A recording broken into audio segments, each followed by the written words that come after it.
Holocaust থেকে বেঁচে ফেরা খ্রিস্টিয়ান সুসমাচার প্রচারক কোরি টেন বুম, বিখ্যাত জীবনী দ্য হাইডিং প্লেসের লেখক যিনি এই কথাগুলো লিখেছিলেন, তিনি বলেছিলেন, আমি শিখেছি সবকিছু ঢিলে হাতে ধরে রাখতে, যেন ঈশ্বরকে সেগুলো আমার হাত থেকে জোর করে কেড়ে নিতে না হয়।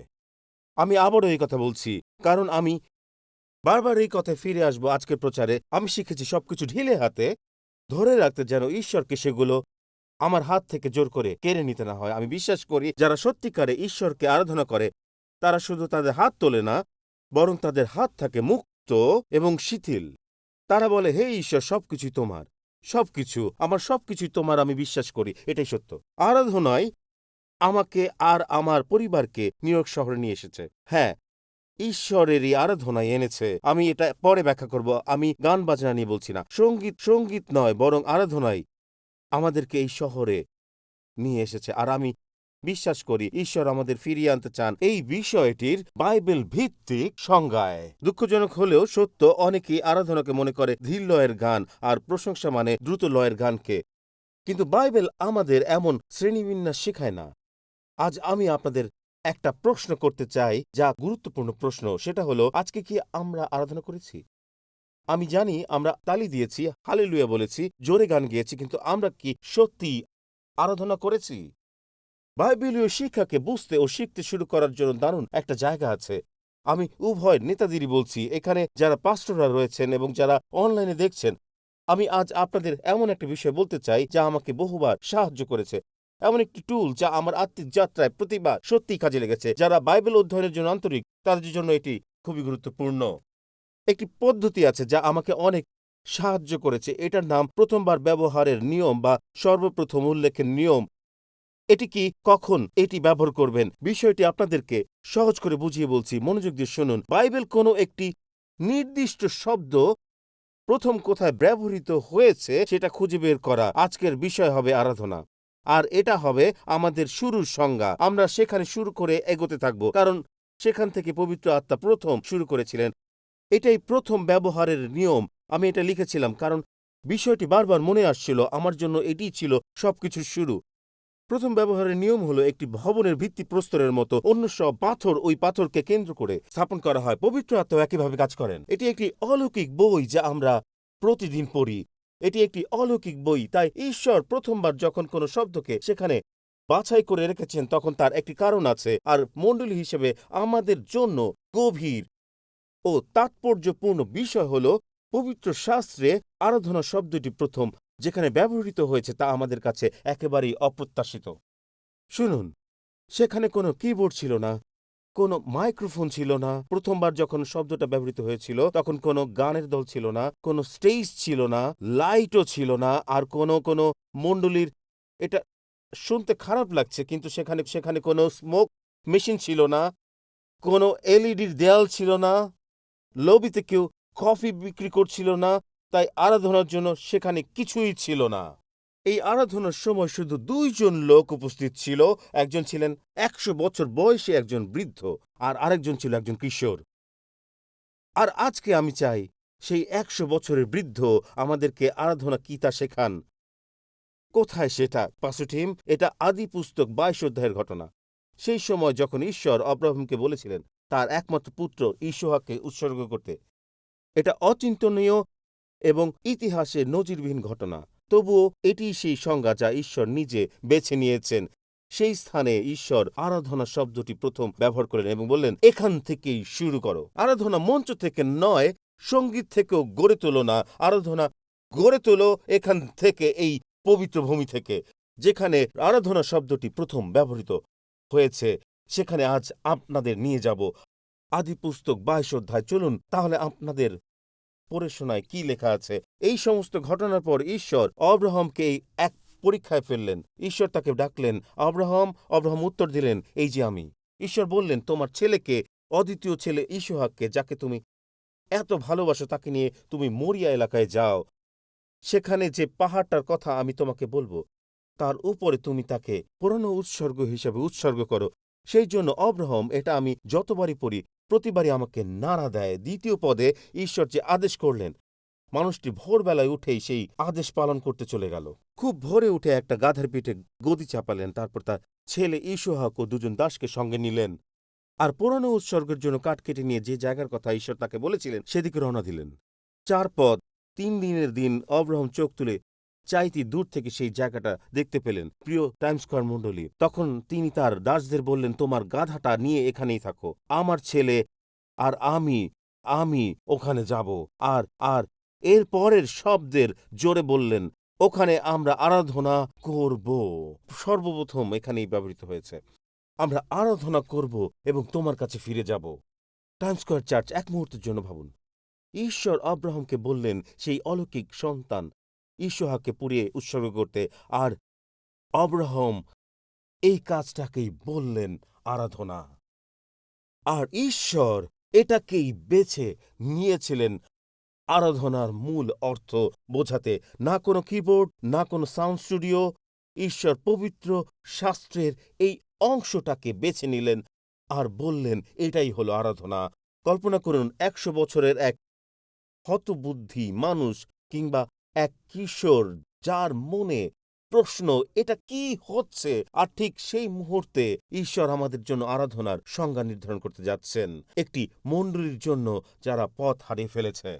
কিন্তু আমি বিশ্বাস করি এখানে আমাদের সকলের জন্য কিছু না কিছু আছে। আমার প্রার্থনা আজকের উপাসনা শেষে আমরা সবাই যেন সত্যিকারের আরাধনাকারী হয়ে উঠি। একটা ছোট্ট বিষয় বলি, যখন আমি এই অংশটি পড়ছিলাম একটি ছোট্ট শব্দ চোখে পড়ল যেটা আমি শুরুতে এড়িয়ে যেতে চেয়েছিলাম, কারণ সামনে দুটি গুরুত্বপূর্ণ মুহূর্ত আসতে যাচ্ছে। এই মুহূর্তগুলো মনে হয় অনেক গুরুত্বপূর্ণ, আমাদের একটু গভীরে খতিয়ে দেখতে হবে। এখন দুপুর 1টা বাজে। আমি জানি রবিবারে আমরা শিক্ষার গভীরে যেতে চাই না, শুধু ভাষা শুনতেই পছন্দ করি, কিন্তু আজ আমরা আরাধনার ব্যাপ্তি কি তা বুঝতে আরো গভীরে যাব। আমাকে একটু সময় দিন, কারণ দুটি বিষয় নিয়ে আমি একটু গভীরভাবে বুঝিয়ে দিচ্ছি। দেখতে মনে হবে আমি পেশাদার, কিন্তু আসলে আমি দুটিরই শিক্ষানবিশ। এটাই প্রথম জায়গা। একটা ছোট্ট শব্দ আছে যেটা আমি চাই আপনারা খেয়াল করেন। এই শব্দটা বারবার ব্যবহার করা হয়েছে। 1 মিনিটের জন্য ব্যাকরণে এটাকে কিভাবে প্রকাশ করেছে সেটা আমি বলবো। ব্যাকরণে এই ছোট্ট শব্দের অতিরিক্ত ব্যবহারের জন্য একটা বড় শব্দ আছে, আর আমাকে এটা বলতেই হবে কারণ মাত্র 2টি পদে এই শব্দটি 12 বার ব্যবহৃত হয়েছে। আচ্ছা, মনোযোগ দিয়ে শুনুন। ইংরেজি ভাষার কোনো অধ্যাপক বা শিক্ষক যদি শুনে থাকেন, আগে থেকে ক্ষমা চেয়ে নিচ্ছি, কিন্তু এটিকে বলা হয়, এটি এখানেই রয়েছে, পলিসিনডেটন। এখন এটি একটি বড় শব্দ যা একটি ছোট শব্দের অতিরিক্ত ব্যবহারের বর্ণনা দেয়। আমি একটু পরে এর ব্যাখ্যা দেব, কারণ 3 ও 5 নম্বর পদে এই শব্দটি ঠিক কোথায় আছে সেটা দেখতে পাবেন। এবং অ্যান্ড বা আর শব্দটা ইংরেজি বাইবেলে 3 পদে 7 বার এবং 5 পদে আরও 5 বার ব্যবহার করা হয়েছে। আমি সেভাবে অনুবাদ করছি, আপনি মনোযোগ দিয়ে শুনুন। আর আব্রাহাম খুব ভোরে উঠলেন আর গাধার পিঠে গদি চাপালেন, আর তার ছেলে ইসহাক আর 2 জন দাসকে সঙ্গে নিলেন, আর পুরানো উৎসর্গের জন্য কাঠ কেটে নিলেন, আর যে জায়গার কথা ঈশ্বর তাকে বলেছিলেন, আর সেই দিকে রওনা হলেন। 7 বার আর শব্দটা ব্যবহার হয়েছে। আপনি একটু শ্বাস ফেলবার আগে ফিরে আসছেন 5 পদে, আর তিনি তার দাসদের বললেন, তোমরা গাধাটা নিয়ে এখানেই থাকো, আর আমার ছেলে আর আমি ওখানে যাব, আর ওখানে আমাদের উপাসনা শেষ করব, আর আমরা তোমাদের কাছে ফিরে আসব। এখন মোট 12 বার আর শব্দটা ব্যবহার হয়েছে। এটা যেন দ্রুততার সাথে ফিরে আসছে। কিন্তু কেন এটা গুরুত্বপূর্ণ? পলিসিনডেটন কেন গুরুত্বপূর্ণ? কারণ যখন আপনি আর শব্দটি দেখেন তখন অনেক সময় এটি সুনির্দিষ্ট এবং বিস্তারিত বর্ণনার উপর জোর দেয়, এবং কাজটি শেষ না হওয়া পর্যন্ত একটি অবিরাম চলতে থাকা। যা তিনি বলেছিলেন তা হলো, যদি ঈশ্বর বলেন, আমি প্রতিটি খুঁটিনাটি বিষয় যত্ন সহকারে পালন করব আর কাজ শেষ না হওয়া পর্যন্ত চালিয়ে যাব, কারণ ঈশ্বর তা করতে বলেছেন।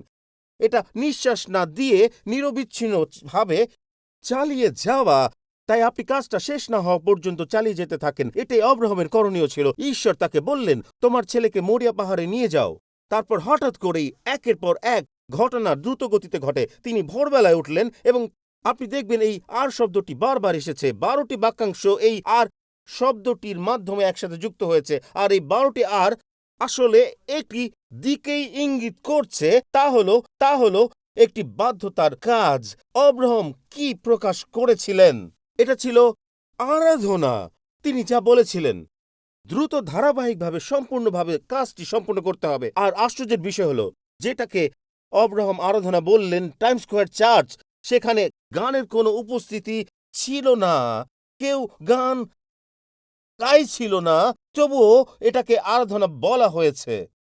আর এখানে দেখুন, আরাধনা মানে শুধু গান গাওয়া নয়, আরাধনা মানে বাধ্যতা। তিনি আমাদের এটাই শিখাচ্ছেন, একই আরাধনা বলে। আর অন্য অর্থে আরাধনা হলো ছেড়ে দেয়া, যেমনটি কোরি টেন বুম বলেছেন। এই ঘটনার মধ্যে দিয়ে ঈশ্বর অব্রাহামকে কিছু একটা ছেড়ে দিতে বলেছিলেন। বিষয়টা আমরা এখন আরো গভীরভাবে দেখব।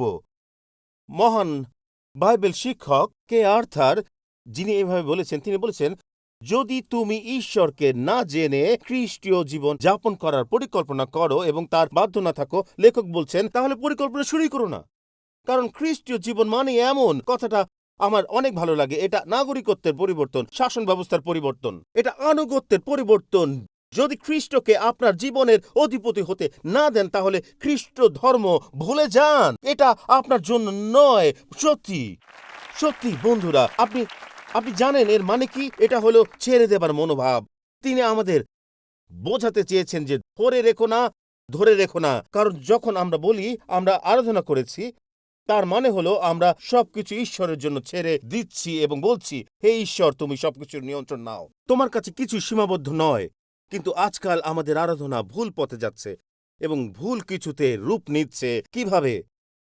কিভাবে আমরা আরাধনাকে শুধুমাত্র গানের মধ্যে সীমাবদ্ধ করলাম? এখন আমরা কয়েকটি গান গেয়ে বলি আজকে আরাধনা করেছি, কিন্তু বাইবেল যে আরাধনার সংজ্ঞা দেয় পবিত্র আত্মার মাধ্যমে, তার প্রতি আমরা মনোযোগী হচ্ছি না। আজকাল আমাদের আরাধনা হয়ে গেছে যেন ছোটখাটো কনসার্ট, হালকা আলো, ধোয়ার মেশিন আর টাইমার, যেটা বলে এই কয়টা গান গাইতে হবে, 17 মিনিটেই শেষ করতে হবে। আমি এমন জায়গায় গিয়েছি, এমন একটা মণ্ডলীতে উপদেশ দিতে গিয়েছিলাম, যেখানে আমাকে ঘড়ি ধরিয়ে বলা হয় 17 মিনিট পরে আপনি সামনে আসবেন এবং 31 মিনিটের মধ্যে আপনার প্রচার শেষ করতে হবে। আমি ভাবছিলাম যে যিশুকে এখানে প্রচার করতে দিলে হয়তো তিনি এই সময়সীমা মেনে নিতেন না। লোকজন চার্চের ভিতরে কফি খাচ্ছে, কারণ তারা নিজেরা আরাধনা করে না, তারা চায় অন্যরা যেন তাদের হয়ে আরাধনা করে। আমরা এমন এক জায়গায় এসে দাঁড়িয়েছে যেখান থেকে সবাইকে দেখি কে কি করছে, কিন্তু নিজেরা কিছুই করি না। কি হয়ে গেল আমাদের? হঠাৎ করে আমাদের কি হয়ে গেল? আমরা আরাধনাকে শুধু গান গাওয়ার মধ্যে সীমাবদ্ধ করে ফেললাম। ইব্রিয় 2:1 বলে, এই কারণেই আমরা যা শুনেছি তার প্রতি আরো বেশি মনোযোগ দিতে হবে, যাতে তা আমাদের হাতছাড়া না হয়ে যায়। কারণ আমরা ধীরে ধীরে সরে যাব। কিন্তু প্রশ্ন হলো, আমরা কিভাবে ও কেন আরাধনাকে কেবল গানে সীমাবদ্ধ করলাম? শুনুন বন্ধুরা, কেন করলাম? কারণ গান গাওয়া আমাদের জীবনের উপর কোনো দাবি রাখে না, কিন্তু আরাধনা জীবনের উপর দাবি রাখে। মনিটরে ভেসে আসা গান গাওয়া অনেক সহজ হতে পারে, কিন্তু সত্যিকারের আরাধনায় পবিত্র আত্মা আমাদের হৃদয়ে কথা বলেন। সবকিছু ঈশ্বরের উপর ছেড়ে দিন, কারণ আমি আপনার জীবনে অসাধারণ কিছু করতে যাচ্ছি। চলুন তাহলে আমরা বাইবেল ভিত্তিক আরাধনাকে নতুন করে আবিষ্কার করি আর দেখি 100 বছর বয়সী এক বৃদ্ধ অর্থাৎ অব্রাহাম কি শিখেছিলেন এবং আমরা তার কাছ থেকে কিছু শিখতে পারি কিনা। আরাধনা কি? চলুন তাহলে প্রথম বিষয়টি নিয়ে আলোচনা করা যাক। প্রথমত, আরাধনার প্রকৃত অর্থ হলো আমার জীবনের আশ্চর্য ঘটনাগুলো এবং ভুল সবই ঈশ্বরকে সমর্পণ করি। অব্রাহামের ঘরে 2 ছেলে ছিল, ইসহাক এবং ইসমাইল। এটা বোঝা খুব গুরুত্বপূর্ণ, কারণ ঈশ্বর যাকে চাইছিলেন তিনি ইসমাইল ছিলেন না। ইসমাইল এক অর্থে ছিল, আমি এভাবে ব্যাখ্যা করব, অব্রাহামের ভুলের প্রতীক। ঈশ্বর যখন তাকে অপেক্ষা করতে বলেছিলেন একটি প্রতিশ্রুতির জন্য, তখন তিনি অপেক্ষা না করে নিজের পরিকল্পনা অনুসারে ঈশ্বরের উদ্দেশ্য বাস্তবায়ন করতে গিয়েছিলেন। তিনি ঈশ্বরের জন্য অপেক্ষা করতে রাজি ছিলেন না। আমি বুঝি আজকের মধ্যপ্রাচ্যের প্রেক্ষাপটে ইসমাইল ও ইসহাক প্রসঙ্গ আরও গভীর, এবং সে প্রসঙ্গে এখন না যাওয়াই ভালো, কারণ সেটা আমাদের মূল আলোচনার বাইরে নিয়ে যাবে। আপনি শুধু ফিরে গিয়ে শুনে দেখুন আমাদের ইসরায়েল বার্তায় কি বলেছিলাম, তাহলেই বুঝতে পারবেন এই কথাগুলোর শুরু কোথা থেকে। কিন্তু ঈশ্বর ভুল বা ব্যর্থতার দাবি করেননি। ঈশ্বর বলেন, আমি তোমার আশ্চর্য কাজটা চাই, তোমার সেই অলৌকিক আশীর্বাদ চাই যা আমি তোমাকে দিয়েছি, কারণ আমি যে তোমার ভুলগুলো শুধু ক্ষমা করতে পারি না তা না, বরং ভালো কিছুর মধ্য দিয়ে রূপান্তর করতে পারি। আব্রাহামকে সেই অলৌকিক আশীর্বাদটি ঈশ্বরকে ফিরিয়ে দিতে হয়েছিল। তাদের ঘরে ছিল 2 ছেলে। আমার এক বন্ধু ছিল যিনি অনেক আগে ঈশ্বরের কাছে চলে গেছেন। তিনি ওয়েলস থেকে এসেছিলেন এবং আমাকে এমন একটা কাজ করতে বলেছিলেন যা আগে কোনো প্রচারক আমাকে বলেনি। আমি তখন যুব পাস্টর। তিনি আমাকে বললেন, টিম, আমি চাই তুমি যখন পুরাতন নিয়মের প্রথম 5টি বই পড়বে তখন এই কাজটি করবে। আমি চাই তুমি একটা কাজ করো। আর এখানে আসে দ্বিতীয় অংশ। এখন আমি এমন এক জায়গায় পা দিচ্ছি যেখানে আমি একদম নতুন। আসলে আমি প্রথম সার্ভিসে এই বিষয়ে কথা বলি। সেখানে নতুন এক বন্ধু ছিল যিনি মেসিয়ানিক ইহুদি, মানে যিশুকে মসীহ হিসাবে বিশ্বাস করেন, একজন ইহুদি নেতা। তাই আমি যখন এই কাজটা করলাম, আমি তাকে জিজ্ঞেস করলাম, আমি কি ঠিক বলেছি? আমি কি চ্যালেঞ্জটি পূরণ করতে পেরেছিলাম? কারণ আমার বন্ধু আমাকে বলেছিল, তিনি বললেন, আমি চাই তুমি ব্রুকলিনের একটি রাব্বিদের বইয়ের দোকানে যাও এবং গিয়ে একটি চুমাস কেনো। চুমাস কি? এটি পুরাতন নিয়মের প্রথম 5টি বইয়ের ব্যাখ্যা ভিত্তিক মন্তব্য। সে বলেছিল, এটি মূল শাস্ত্র নয়, বরং ইহুদি ঐতিহ্য, তারা যা বিশ্বাস করে সেই ঘটনাগুলোর আরও গভীর ব্যাখ্যা, যা বাইবেল সরাসরি লেখা নেই। সে বলেছিল এটি পড়ার জন্য খুব আকর্ষণীয় ছিল, আর তুমি পড়তে পড়তে হয়তো কিছু একটা অনুভব করবে। আর বন্ধুরা, আমি যখন এটি কিনে আনলাম একজন ইহুদি হিসেবে, যখন আমি এই রাব্বিদের বইয়ের দোকানে প্রবেশ করলাম, তখন আমি প্রথমেই সেই সাহিত্যের টুকরোটি দেখতে পেলাম। আদিপুস্তক 22-এ গিয়ে এমন কিছু দেখলাম যা আমার মনে হয় সত্যের আভাস বহন করছে। আমি সেই বিষয়ে বলছি।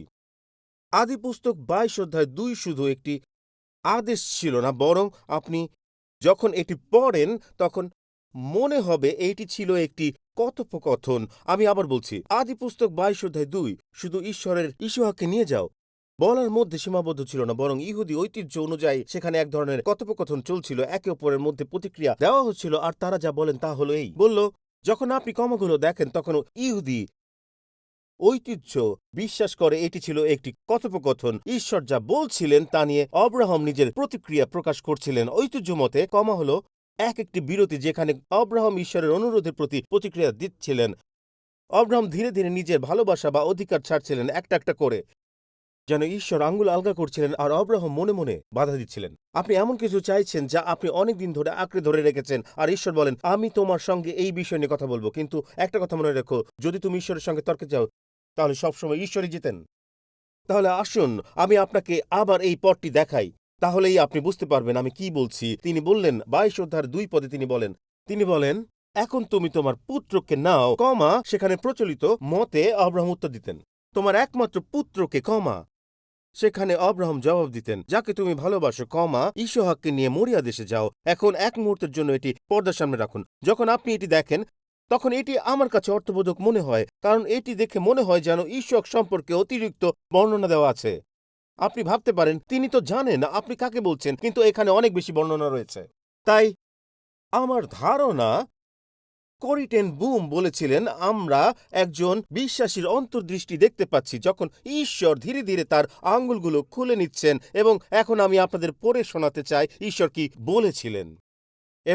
এবং তারপর কমার পরে সম্ভবত এটুকু আমার কল্পনা, আব্রাহাম কিভাবে জবাব দিতে পারতেন, তিনি কিভাবে প্রতিক্রিয়া জানিয়েছিলেন, কিভাবে একটু একটু করে ধরে রাখা ছেড়ে দিচ্ছিলেন। তাহলে আমরা প্রথম অংশটা দেখি, এবং এখানে ঈশ্বর বলেন, এখন আমার সন্তানকে নাও, আমার মনে হয় আব্রাহাম বললেন, আমার 2 সন্তান আছে, এবং মনে মনে ভাবছিলেন, আশা করি এটি অন্য সন্তান। এর পরের অংশে ঈশ্বর উত্তর দেন, তোমার একমাত্র পুত্র, আমার মনে হয় আব্রাহাম বললেন, তারা দুজনই আমার পুত্র। ঈশ্বর বললেন, ঠিক আছে, আমরা এখানে একটা খেলা খেলব। এবং ঈশ্বর বললেন, একমাত্র যাকে তুমি ভালোবাসো। আমি ভাবতে পারি আব্রাহাম বলছেন, আচ্ছা ঈশ্বর, আমি দুজনকেই ভালোবাসি। এবং তারপর এতে সহজেই লেখা আছে, তারপর ঈশ্বর বললেন, ইসহাক। আমি তার কথাই বলছি। বন্ধুরা, আমি শুধু স্মরণ করিয়ে দিতে চাই, কখনোই ঈশ্বরের সঙ্গে তর্ক করবেন না, কারণ তিনি কিছুক্ষণ সেই খেলাটা চালাবেন, তারপর তিনি নাম ঠিক করে দেবেন। আপনি সেখানে বসে সব ধরনের যুক্তি দিতে পারেন, কিন্তু ঈশ্বর তার স্পর্শ সেখানে দিতে পারেন। আপনি যত ছোটখাটো বিতর্কই করেন না কেন, শুনুন, আপনি এখানে থাকতে পারেন, আইনজীবী হতে পারেন, বিখ্যাত কোনো অ্যাটর্নি হতে পারেন, নিউ ইয়র্কের আদালতে সেটা কাজ করতে পারে, কিন্তু স্বর্গের আদালতে কখনোই নয়। কারণ ঈশ্বর আপনার সব ছোটখাটো যুক্তি একে একে তুলে নেবেন এবং কিছুক্ষণ আপনাকে বিতর্ক করার সুযোগ দেবেন। আর তারপর হঠাৎ করে তিনি সেই বিষয়টির নাম নিয়ে বলবেন। তিনি সরাসরি তা নির্দেশ করবেন। বিশ্বাস করুন, এই ঘরের শ্রেষ্ঠ যুক্তিবিদদের সামনেও তিনি নিজে এসে এই বিষয়টি স্পষ্ট করে বলবেন এবং আমাদের সেই স্থানে নিয়ে যাবেন। একদিন এক কফি শপে বসেছিলাম। একজন যুব পাস্টর পবিত্র শাস্ত্রের একটি অংশ নিয়ে গভীর চিন্তায় ছিল। আসলে সেই অংশটি ছিল এই পুস্তকে। আমরা সেখানে একসঙ্গে বসে কফি খাচ্ছিলাম। আমরা দুজনই তখন তরুণ পাস্টর এবং আমরা দুজনই সদ্য পিতা হয়েছি। আমার প্রথম পুত্র সন্তান তখন সদ্য জন্মেছে, আর তারও প্রথম সন্তান একজন পুত্র জন্ম নিয়েছে। আমরা একসাথে সেই কফি শপে বসেছিলাম, আর আমি জানতাম না তিনি আমার সঙ্গে কি শেয়ার করতে যাচ্ছেন। আমাদের কথা বলার মাঝে আমি বুঝতে পারছিলাম তিনি যেন বিশ্বাসের এক অন্তর্দ্বন্দ্বের মধ্যে দিয়ে যাচ্ছিলেন। তিনি তখন আমাকে বললেন, পাস্টর টিম, আমি এই আদিপুস্তক 22 অধ্যায়ের অংশ নিয়ে অনেক বিভ্রান্ত এবং রাগ অনুভব করছি।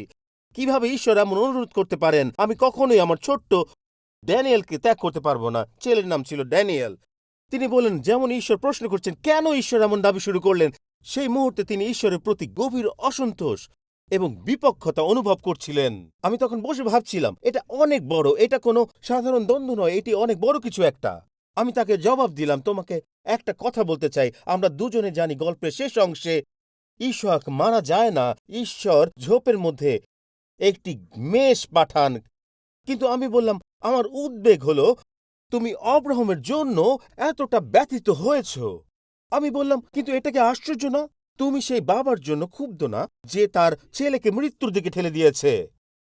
আমি বললাম, ঈশ্বর পিতা তার প্রতিজ্ঞাত পুত্রকে নিয়েছেন আর সে তোমার জন্য মারা গিয়েছে, কিন্তু আপনার তাতে কোনো আবেগ নেই, কারণ আপনি তা বোঝেননি।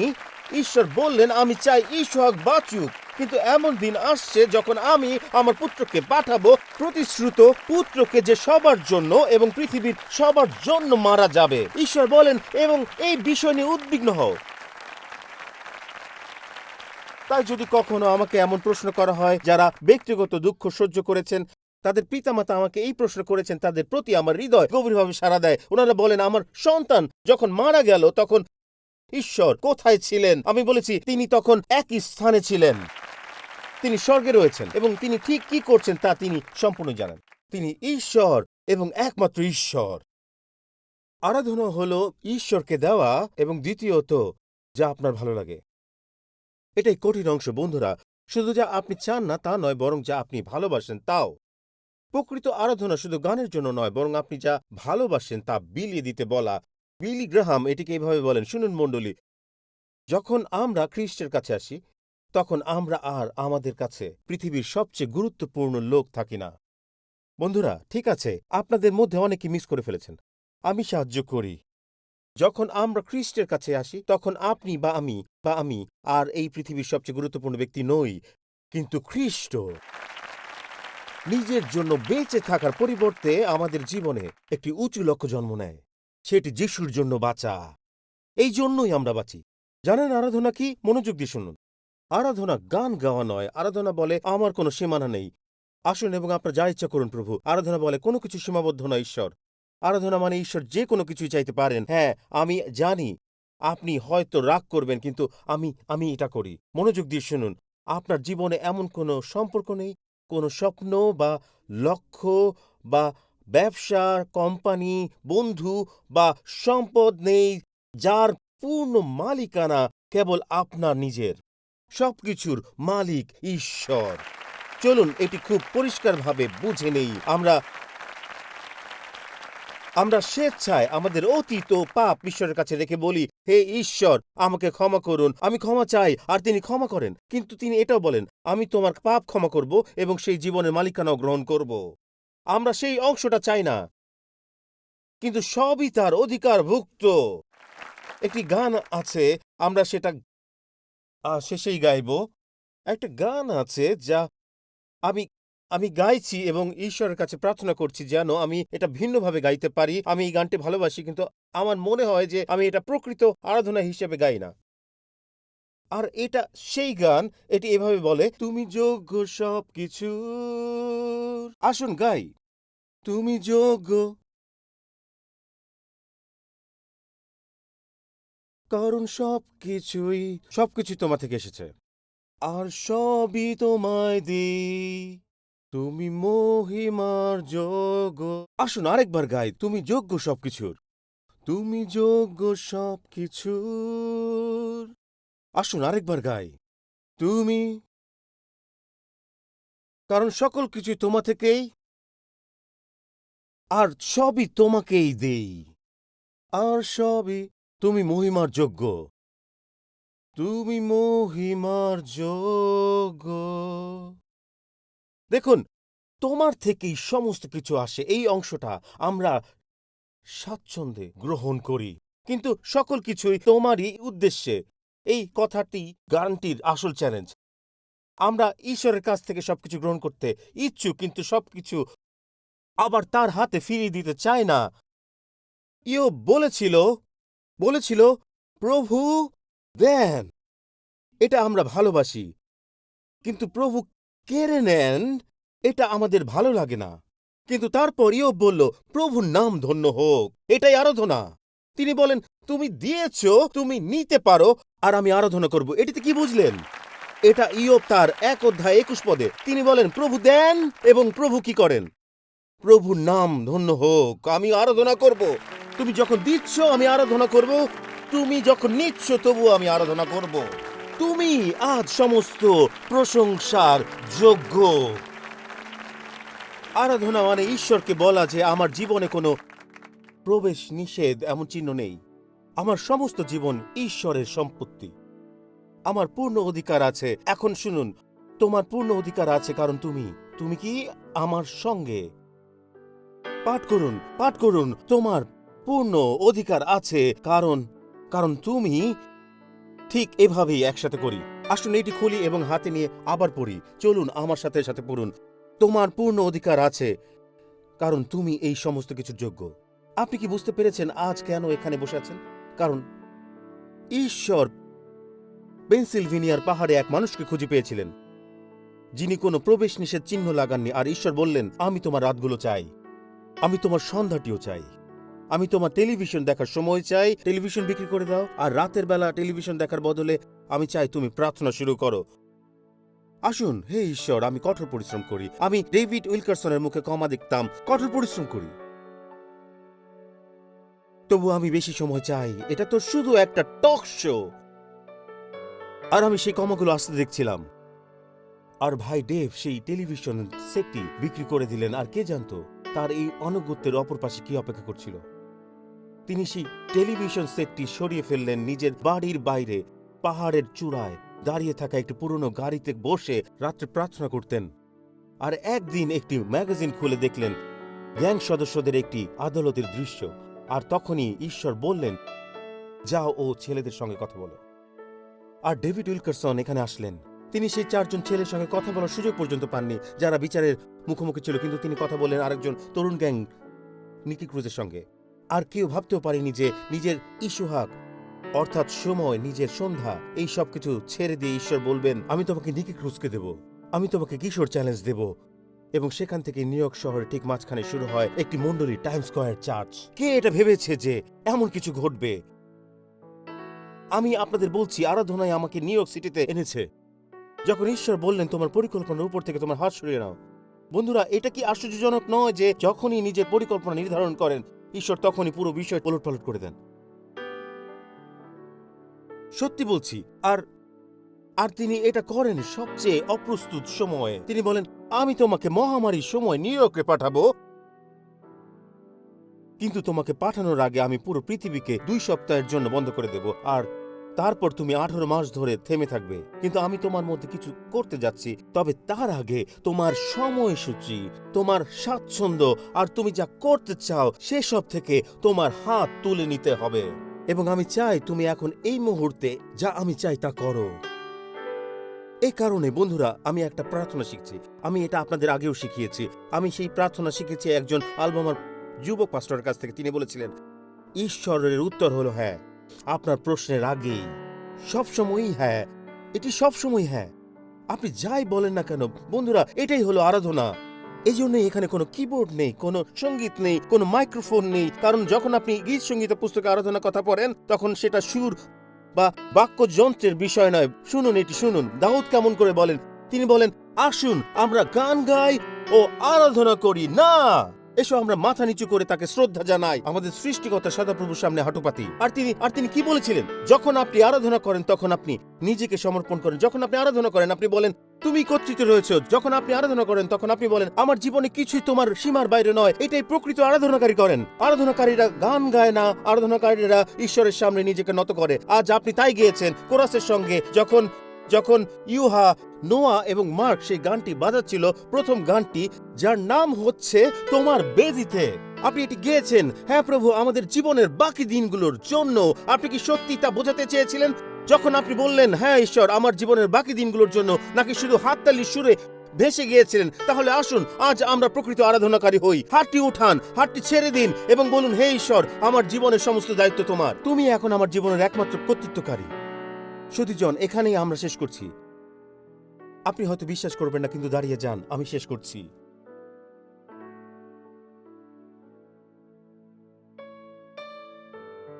এখন এটা স্পষ্ট হয়েছে, অবশেষে সব স্পষ্ট হলো।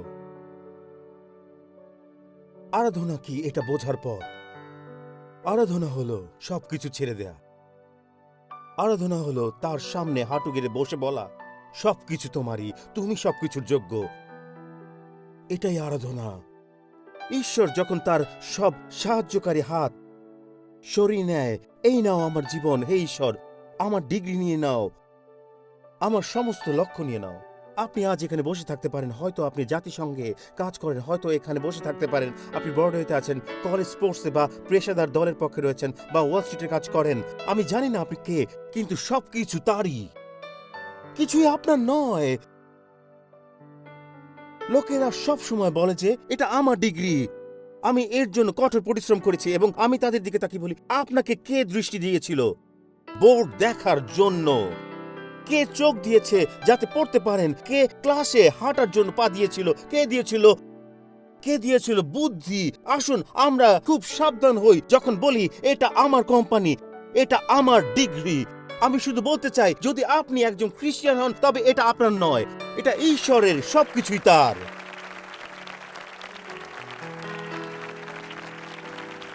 সবকিছুই এখন আমার কাছে স্পষ্ট, সবকিছু অর্থবহ। আরাধনা বিষয়ে নতুন নিয়ম সবচেয়ে মহান শিক্ষা দেয়। আমি আপনাদের পড়ে শোনাতে চাই যোহন ৪র্থ অধ্যায়। এটি নতুন নিয়মে আরাধনা সম্পর্কে গভীর ও গুরুত্বপূর্ণ শিক্ষা। যিশু বলেছেন, কিন্তু এমন সময় আসছে, এমনকি এখনই এসে গেছে, 5 বার তিনি আরাধনা এই শব্দটি বলেছেন, যখন আসল আরাধনাকারীরা আত্মায় ও সত্যে পিতার উপাসনা করবে। পিতাও একই রকম উপাসনাকারীদের খোঁজেন। এবং তারপর তিনি বলেছেন, ঈশ্বর আত্মা, এবং যারা তার উপাসনা করে আত্মায় ও সত্যে, তাদের সেই উপাসনা করতে হবে। আমরা আগেও এটা দেখেছি, কিন্তু এখন এটা বুঝতে পেরেছি। যিশু কার সঙ্গে কথা বলছেন? একজন অনৈতিক নারী, যার 6 স্বামী। বন্ধুরা আমার দিকে তাকান। এই বর্তমান সময় দায়িত্বপ্রাপ্ত পাস্টর হিসেবে আমি চিন্তা করতাম, আচ্ছা, যেহেতু সে অনৈতিক জীবন কাটাচ্ছে, বা এটা আসলে তার স্বামীও, তাহলে এসো আমরা একটা বিবাহের প্রচার সিরিজ করি, কারণ মনে হয় না তুমি বিবাহিত থাকবে। তাই আমরা এই কুয়োর পাশে থাকা নারীর জন্য এখানেই একটা বৈবাহিক সম্মেলন শুরু করতে যাচ্ছি, অথবা সেই নারীর জন্য যৌনতার শুদ্ধতার একটা সিরিজ করি। আমি হলে তাই করতাম। আপনি আরাধনার উপর উপদেশ দেবেন না, তা তো নয়, কিন্তু তখনই আপনার উপলব্ধি হলো, ও না না না না, আরাধনা তো এতটাই ভুল পথে চলে গেছে যে হ্যাঁ, এখন এর উপরই প্রচার করতে হয়। আপনি তাই আরাধনার বিষয়ে বলতে চান? যদি আজকের দিনের সংজ্ঞা অনুযায়ী আমরা আরাধনাকে বিচার করি, তাহলে আরাধনা নিয়ে কথা বলা অর্থহীন। কিন্তু যদি আমরা আদি পুস্তক 22 অধ্যায় অনুযায়ী আরাধনার প্রকৃত অর্থ বুঝি, তাহলে যিশু সঠিক বিষয়ে কথা বলেছিলেন। আপনি এই কথাগুলো কেন বলছেন, পাস্টর টিম? কেন আরাধনা নিয়ে উপদেশ দিচ্ছেন? কারণ আরাধনা মানে হলো ক্রুশের নিচে আত্মসমর্পণ করা। যা আপনি সবচেয়ে বেশি ভালোবাসেন, যা সবচেয়ে বেশি মূল্যবান মনে করেন। আমার জীবনে একজন মানুষ দরকার যে আমাকে বোঝাবে যে আমি ভালোবাসার যোগ্য। আমার বাবা আমাকে সঠিকভাবে ভালোবাসেননি, তাই আমি এমন একজনকে খুঁজেছি যে আমাকে এই অভাব পূরণ করে দেবে। এবং সে একে একে 6 জনের মধ্যে দিয়ে গেছে, কিন্তু শেষ বুঝেছে একজনও তাকে সত্যিকারের ভালোবাসা দিতে পারেনি যা তার প্রয়োজন ছিল। কিন্তু হালেলুয়া, সে এখন 7 নম্বর পুরুষের মুখোমুখি হতে যাচ্ছে। এ কারণে আমি উত্তেজিত। আর তিনি বললেন, যদি আমি তোমাকে আরাধনা আনতে পারি, যদি আমি তোমাকে প্রকৃত আরাধনা নিয়ে আসতে পারি, তাহলে আমাকে আর যৌনতা নিয়ে কিছু বলতে হবে না, আমাকে বিয়ে নিয়েও কিছু বলতে হবে না, কারণ তুমি ইতিমধ্যে তোমার সবকিছু আমার চরণে রেখে দিয়েছো এবং এখন থেকে আমি তোমার জীবনের অধিপতি। আমি তোমার কাছে এসে দাঁড়াই। বন্ধুরা, এটাই যিশু করেন। তিনি এসে দাঁড়ান আর আপনি সেটা বুঝতে পারেন। যখন আপনি তাকে আমন্ত্রণ জানান, কতজন বোঝেন তিনি ভিতরে এসে সবকিছু উলটপালট করে দেন। যিশু আমাদের সবাইকে অস্বস্তিতে ফেলে দেন। এই জন্যই আমি আপনাদের বলে দিচ্ছি, আপনি যদি সত্যি বাঁচতে চান, আপনি যদি খ্রিস্টকে আপনার জীবনে আমন্ত্রণ জানাতে চান, তিনি কেবল আসবেন তা নয়, কিন্তু পাপ ক্ষমা করতে শুরু করবেন, পাপ থেকে আপনাকে ক্ষমা করবেন। তিনি আসেন এবং প্রবেশ করেন, তিনি আপনার জীবনে আসেন এবং বলেন, আমি এটা এখানে চাই না, চলো এটা সরিয়ে ফেলি, এটা এখানে থাকার কথা নয়। এই জিনিসটা আমরা ফুটপাতে রেখে দেব, কারণ এটা আবর্জনায় যাবে। আর তখন তুমি ভাবছো, কিন্তু আমি তো তাকে ভালোবাসি, আমি তো তাকে ভালোবাসি, আর সেও আমাকে ভালোবাসে। আর তিনি বলেন, তাহলে অন্য কেউ তাকে ভালোবাসুক, তুমি তাকে ভালোবাসবে না। আমরা তাকে সরিয়ে নিচ্ছি, কারণ তার এখানে থাকার কথা নয়, তার এখানে থাকার কথা না। এই জন্য আপনি গান গাইতে ভালোবাসেন। আমরা গান গাইতে ভালোবাসি কারণ এতে গায়কের কোনো দায় থাকে না। কিন্তু যখন আমরা উপাসনা করি, তখন আমরা বলি, হে ঈশ্বর, সবকিছু তোমারই হোক। আচ্ছা, এটা শুনুন, সিএস লুইস একে সবচেয়ে ভালোভাবে বলেছেন। স্ক্রিনে দেখুন, সিএস লুইস বলেছেন, আমি খ্রিস্ট ধর্মের স্বস্তি খুঁজতে আসিনি, স্বস্তি পেতে হলে 1 বোতল মদই যথেষ্ট ছিল। তিনি বলেন, যদি তুমি চাও ধর্ম তোমাকে স্বস্তি দেবে, তিনি বলেন, তাহলে আমি খ্রিস্ট ধর্মকে কখনোই সুপারিশ করব না। এটাই সত্যি। আমি ফোনে কিছু খুঁজে পেয়েছিলাম শুক্রবারে ধন্যবাদের প্রার্থনার পরে। আমি জানতাম না যে সেটা আছে। আমি হয়তো এটা খুঁজে পেয়েছিলাম। যখন প্রথম আইফোন বের হয়েছিল, তখন একটা রেকর্ডার অ্যাপ ছিল যেটা আমি ইনস্টল করেছিলাম 20 বছর আগে। হয়তো এমনই হতে পারে, ঠিক মনে নেই, তবে আমি সেটা শুনেছিলাম। আর সেখানে ছিল আমার ছোট ছেলে মেয়েদের রেকর্ডিং। তখন তারা ছোট ছিল, তারা প্রার্থনা করছিল, তারা মজা করে গান গাইছিল, প্রথমবারের মতো তারা এবিসি বলছিল। আর আর সেটা ছিল ভয়ানক। আমি তাকেই ভাবছিলাম, তোমরা তো এবিসিও জানো না, তবে তোমরা স্কুল কিভাবে পাস করবে? এটা অলৌকিক, তারা অলৌকিক সন্তান। আমি ওদের দিকে তাকিয়ে এই রেকর্ডিং শোনাচ্ছিলাম, আর ওরা বলছে এ বি ডি ই, এবং আমি ভাবছি, তোমরা তো সঠিকভাবে অক্ষরই বলছো না, 4র্থ অক্ষর পর্যন্ত ঠিক মতো পারছো না। আমি দেখছিলাম সেখানে প্রার্থনাগুলো ছিল। আর আমার একটা রেকর্ড আছে যেটা এখনো পাইনি, কম্পিউটারে আছে, যেখানে আমার ছেলে মেয়েরা আমাকে নকল করছিল, মজা করছিল। ওরা সবাই কোনো এক সময় বেসমেন্টে দাঁড়িয়ে প্রচার করত। মনে আছে আমার সবচেয়ে ছোট মেয়ে লরেনের প্রথম উপদেশ, এবং সে যা বলেছিল আমি কোনোদিন ভুলব না। সে তার বাইবেল হাতে নিয়ে বলেছিল, যিশু খুব গুরুত্বপূর্ণ। আমি বলেছিলাম, ঠিক তাই, কারণ তার কর্তৃত্ব করার অধিকার আছে, কারণ তিনি সমস্ত গৌরবের একমাত্র যোগ্য। এই জন্য তিনি কর্তৃত্বপূর্ণ। বন্ধুরা, যিশু সবকিছু চান, যিশু সবকিছুর যোগ্য, যিশু সমস্ত গৌরবের উপযুক্ত। তিনি চান আমাদের অর্থ সম্পদ, অবকাশ যাপন, আমাদের একাকিত্ব, আমাদের সন্তানরা, অবসরকালীন সঞ্চয়, আমাদের ভবিষ্যতের পরিকল্পনা, সবকিছু। এটাই আরাধনাকারীরা করে থাকে। আরাধনাকারীরা বলেন, হে ঈশ্বর, এখান থেকে তুমি গ্রহণ করো। তাই আজ আমরা কি করব জানেন? আমি আপনাদের আমন্ত্রণ জানাবো, আপনারা যারা বারান্দায় বসে আছেন, মূল মঞ্চে আছেন, আমরা আজ এই মঞ্চকে মরিয়া পর্বত করে তুলব, এবং এটা হবে এমন এক স্থান। আর আমি আপনাদের অনুরোধ করব যেন আপনারা সেই পলিসিন্ডেটনের শেষ ধাপ হিসেবে যুক্ত করুন। ঠিক যেমন আর আমরা উঠে দাঁড়ালাম, আর আমরা ট্রেনে উঠলাম, আর আমরা 51তম ব্রডওয়েতে পৌঁছালাম, আর আমরা গির্জায় প্রবেশ করলাম। আর আমি চাই শেষ বাক্যটা এমন হোক, আর আমরা খালি হাতে বেদির কাছে আসলাম এবং বললাম, সবকিছুই তোমার। আমি চাই এটাই হোক সমাপ্তি। আমি চাই এমন হোক। আমরা কি সৎ হতে পারি? আপনাদের মধ্যে অনেকে এখানে বসে আছেন, আর আপনারা জানেন ঈশ্বর আপনার হাতের মুঠো থেকে সবকিছু আলগা করে নিতে পারেন। আসুন সেটা যেন না হয় আপনি যদি আপনার সিটে বসে ঈশ্বরের সঙ্গে তর্ক করেন, তাহলে জেনে রাখুন আপনি হারবেন। ঈশ্বর নিজের আঙ্গুল দিয়ে স্পষ্ট করে দেখিয়ে দেবেন, এটাই তো আমি চেয়ে এসেছি। অনেক নেতা ও পাস্টর এমন ভাবে ভাবছেন আমাকে তো এখানেই থাকতে হবে, কারণ এটাই সেই জায়গা। মানুষ এক জায়গায় আটকে থাকে আর ভাবে কারণ আমি এখানে স্বাস্থ্য বীমা পাই। ঈশ্বর বলেন, তুমি কি মনে করো না যে আমি তোমার যত্ন নিতে পারি? তুমি কি ভাবো না আমি সামাল দিতে পারি? কিন্তু যদি এগোই আর মাঝখানে একটা শূন্যতা থাকে, যদি বেশি কিছু হয়ে যায়, ঈশ্বর বলে আমি আছি। এটা সেই মুহূর্ত যখন ঈশ্বর আমাদের স্বাচ্ছন্দ্যের মতো আলগা করে দিচ্ছেন। এটা সেই মুহূর্ত যখন ঈশ্বর বলছেন, যতক্ষণ না তুমি ABCD সাজিয়ে নিচ্ছ ততক্ষণ পর্যন্ত তুমি কিছু দিতে পারো না। এই দৃষ্টিভঙ্গি চলবে না। আর ঈশ্বর বলেন, তুমি সিদ্ধান্ত নিচ্ছ না, আমি নিচ্ছি। সিদ্ধান্ত আমার, আমি ঈশ্বর। তাই আজ বারান্দায় মূল ফ্লোরে যারা অনলাইনে আছেন একটু অপেক্ষা করুন, কারণ আমরা একটা গভীর চ্যালেঞ্জে যেতে চাই। যদি আপনি আজ এখানে থাকেন, আমি চাই আমরা এই গানটি গাই, তুমি সবকিছুর যোগ্য। আমি চাই আপনার শক্ত করে ধরা হাতগুলো প্রস্তুত করুন, সেগুলো ধরে রাখুন সত্যি, কারণ আমরা এখনই সেগুলো ছেড়ে দেব। কিন্তু সেই ছেড়ে দেওয়া মানে আপনি ঈশ্বরকে বলছেন আমি সবকিছুই হালকা হাতে ধরতে চাই। আমি আপনাকে একটি প্রশ্ন করতে চাই, যদি ঈশ্বর তার আঙ্গুল তুলে দেখিয়ে দেন আর বলেন, আমি শুধু তোমার পাপ চাই না, তুমি যা ভালোবাসো তাই চাই।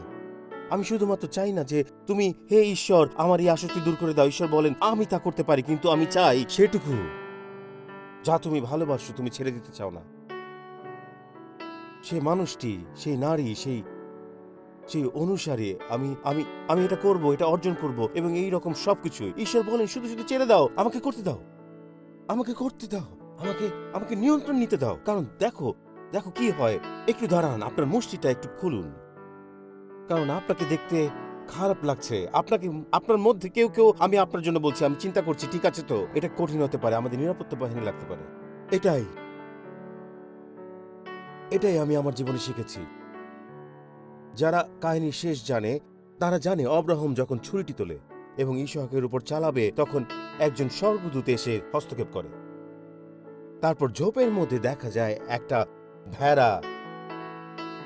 অব্রাহাম সেই স্থানের নাম রাখেন জিহোবা জিরি, মানে আমার যোগানদাতা, যিনি প্রদান করেন, এবং নামটি রাখা হয়েছে। কিন্তু আমি যা শিখেছি সেটা আপনাদের কিছুটা অস্বস্তিতে ফেলতে পারে, তবে এটি সত্যি। আমি এটা শিখেছি জীবনের কিছু সময়ে আমি নিজেই হাত তুলেছি, ছুরিটি নামিয়ে আঘাত করতে চেয়েছি, কিন্তু তখন কোনো স্বর্গদূত আসেনি। আমি মনে মনে ভাবছি, আচ্ছা সেই স্বর্গদূত কোথায়? কতজন জানেন আমি কি বলছি? আচ্ছা, আমাকে তো থামানোর কথা, কোথায় সেই ভেড়া? কিন্তু ঈশ্বর বলে, না না না, আমি এই জিনিসটা মরতে দিতে চাই। আমি ভাবছি এটা তো গল্পে যেমন বলা আছে ঠিক তেমন না, গল্পটি এমন বলে না। এখানে তো হওয়ার কথা ছিল, ধরুন আপনি বলবেন এখন তুমি এটাকে রেখে দিতে পারো, কিন্তু ঈশ্বর বলে, না, আমি চাই এটা মারা যাক। আর আমি তখন ভাবি, হে ঈশ্বর, হ্যাঁ, কখনো কখনো সেখানে একটা ভেড়া থাকে, কিন্তু যখন থাকে না তখন ঈশ্বর যা দেন, ঈশ্বর যা করতে চান তা অনেক অনেক ভালো। যেমনটি এই গানে আমরা গাই, তুমি সবকিছুরই যোগ্য। আর যখনই সে হাতগুলো ধীরে ধীরে খুলে যায় আর আপনি মনে মনে ভাবছেন, হে ঈশ্বর, আমি সবকিছু তোমার হাতে সমর্পণ করছি, আমরা কি এই স্থানটিকে মরিয়া পর্বত বানাতে পারি? যদি আপনি অনুভব করেন ঈশ্বর আপনার হাতের মুঠো থেকে এটা আলাদা করছেন, বারান্দায় থাকুন বা প্রধান মঞ্চে, আমি চাই আপনি এগিয়ে আসুন। যারা বলছেন, ঈশ্বর, এটাই আমি তোমার হাতে রেখে দিচ্ছি, আমি এটা আঁকড়ে রেখেছিলাম, আমি ঈশ্বরকে ধরে রেখেছিলাম, সেই জিনিসগুলোকে যেগুলো আমি গভীরভাবে ভালোবাসি, কিন্তু ঈশ্বর, এখন আমি সবকিছু তোমার হাতে তুলে দিচ্ছি। আমি তোমাকে ডেকেছি যেন তুমি আমার জীবনের এই জায়গাটি ঠিক করে দাও। আমি তোমাকে বলেছি আমাকে আরোগ্য দাও, এটা ঠিক করে দাও, এটা আমার জীবন থেকে সরিয়ে দাও। কিন্তু ঈশ্বর, আমি কখনো ঈশ্বরকে তোমার কাছে রাখিনি। আমি কখনো বলিনি, এই নাও ঈশ্বর, এটা নাও। যেমন এই গানটি, তুমি যোগ্য সবকিছু। আসুন, আপনি আসুন আর ছেড়ে দিন, এবং এখন ঈশ্বর তুমি এটা নাও। আসুন, বারান্দায় মূল ফ্লোরে আপনার হাত তুলুন, ঈশ্বর গ্রহণ করুন। হালেলুয়া।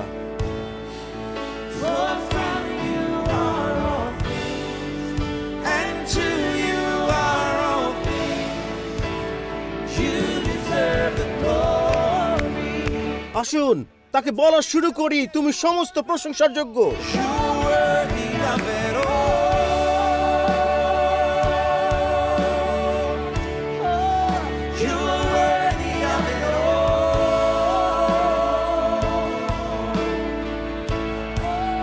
আর সবকিছু তোমাকে দেই, আর সবকিছু তোমাকে দেই, তুমি আসুন আবার গানটি গায় মণ্ডলী, চলুন। তুমি সবকিছুর যোগ্য হে ঈশ্বর, হালেলুয়া।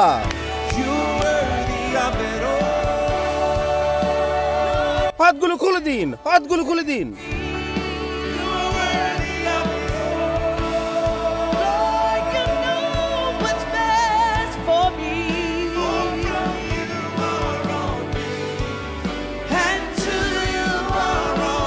আরাধনা হোক।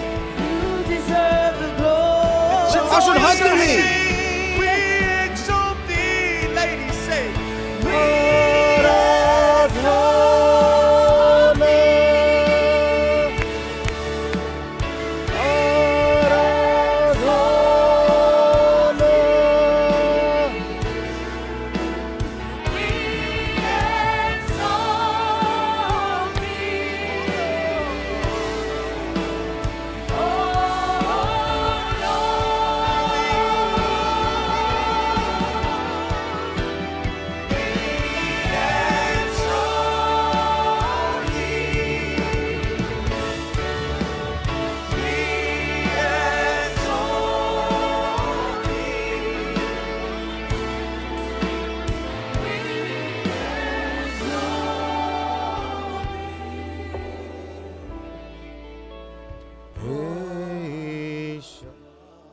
আসুন এই সময় আপনার হাত তুলে ধরুন, সকল আরাধনাকারীরা, সকল আরাধনাকারীগণ।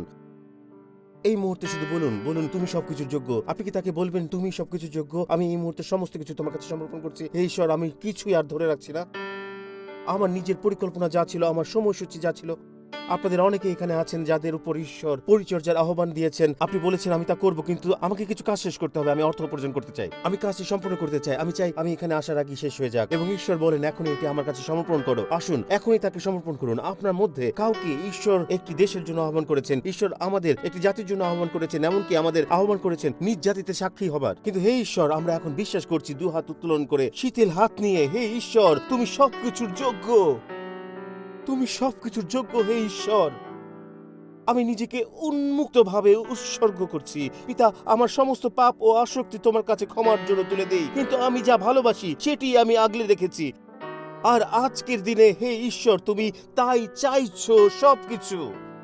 আজকের দিনটি আত্মসমর্পণের দিন। আর ঈশ্বর, আমরা মণ্ডলী হিসেবে এই যুগে, এই সময়ে যেখানে চারিদিকে বিশৃঙ্খলা বিরাজমান, সেখানে একমাত্র কার্যকর পথ হলো শুধু খ্রিস্টকে অনুসরণকারী, যারা সর্বান্তকরণে আত্মনিবেদন করেছে, যারা পুরোপুরি তোমার জন্য নিবেদিত, যারা বলে ঈশ্বর সবকিছুই প্রথম থেকেই তোমার। আমরা সবকিছুই সমর্পণ করি হে ঈশ্বর, আমরা সবকিছুই সমর্পণ করি হে ঈশ্বর। ও যিশু, ও যিশু, প্রার্থনা করি আমাদের হাত সবকিছু থেকে মুক্ত হোক হে ঈশ্বর। এখন আমরা আজ সেগুলো তোমার হাতে তুলে দিই। আজ আমরা সবকিছু সমর্পণ করছি। আপনাদের মধ্যে কেউ কেউ হয়তো নতুন হতে পারেন। এটি পুরনো স্তব গান, যা আমাদের হৃদয়ে অত্যন্ত কাছের ও অমূল্য। সারা পৃথিবীতে এই গান গাওয়া হয়েছে তাদের জন্য যারা নিজের আঁকড়ে ধরা জিনিসগুলোর বন্ধন ভাঙতে এসেছেন। আর এই পুরনো গানই এখন ঘোষণা করতে শুরু করেছে সব করি অর্পণ। এটি বলে সব করি অর্পণ। আসুন সকলে গাই সব করি অর্পণ। সর্বস্ব হে ধন্য ত্রাত,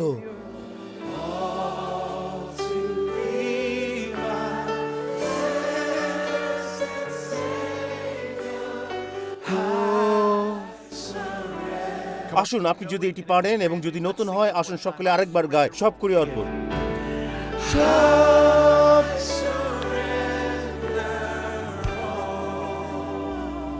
হালেলুয়া। করি অর্পণ সর্বস্ব হে। প্রথম লাইনটি আমার সাথে করুন, প্রথম লাইনটি আমার সাথে করুন। আমরা আপনাদের মধ্যে যারা নতুন, এই গান আপনাদের শেখাতে চাই। সমস্ত কিছু যিশু,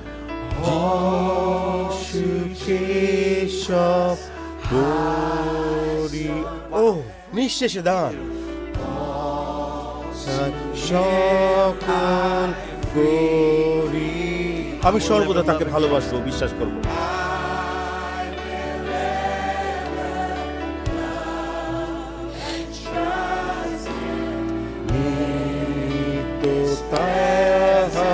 খরচটুকু করি, আমি সব করি অর্পণ।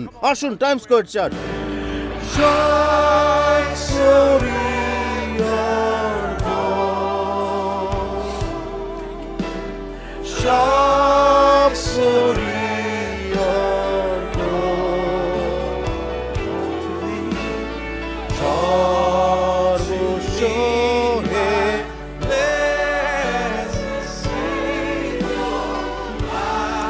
দ্বিতীয় লাইনটি আমার সাথে করুন। আসুন টাইমস স্কয়ার। হ্যাঁ, এই লাইনটি, এই লাইনটি আমার হৃদয়ে।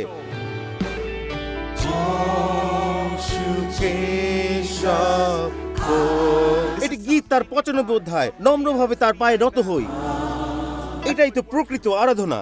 এই সেই অংশটি যা আমাদের আত্মার গভীরে প্রবেশ করে। পার্থিব ভোগ বিলাস। আসুন সবাই গাই।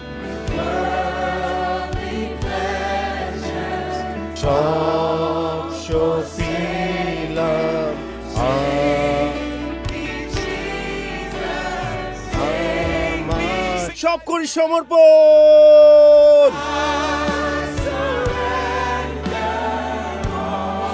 হালেলুয়া।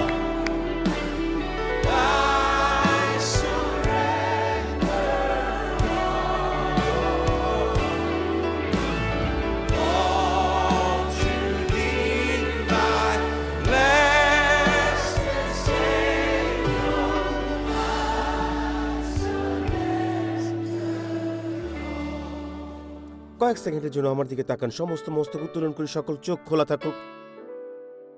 আজ আমি আপনাদের খ্রিস্ট সম্বন্ধে যা বললাম, এটি সম্পূর্ণ নিষ্ঠার বিষয়। তিনি নিজে মারা গিয়েছেন, তার প্রতিশ্রুত পুত্রকে আমাদের পরিবর্তে মৃত্যুর জন্য পাঠিয়েছেন, এবং যেন আমরা খ্রিস্টের কাছে আসি। আমাদের দিকে দেখুন। আপনি মণ্ডলীতে বা কোনো ধর্মের কাছে এসেছেন এমন নয়। আপনি এসেছেন সেই বিশ্ব রাজার কাছে, যিনি সম্পূর্ণ নিয়ন্ত্রক হিসেবে রয়েছেন। এই কথাটা আমি স্পষ্টভাবে বলতে চাই। যখন আমরা লোকদের খ্রিস্টিয়ান হতে আহ্বান জানাই, তখন আমরা বলছি আমার জীবন সম্পূর্ণ নিয়ন্ত্রণ নাও। এটাই আপনি তাকে বলছেন করতে। এ কারণেই শেষ উপাসনায় আমি তাদের জিজ্ঞেস করেছিলাম, এখানে কতজন চান যিশুকে আমন্ত্রণ জানাতে? মনে রাখুন, যিশুই আমাদের জীবন বদলে দেন।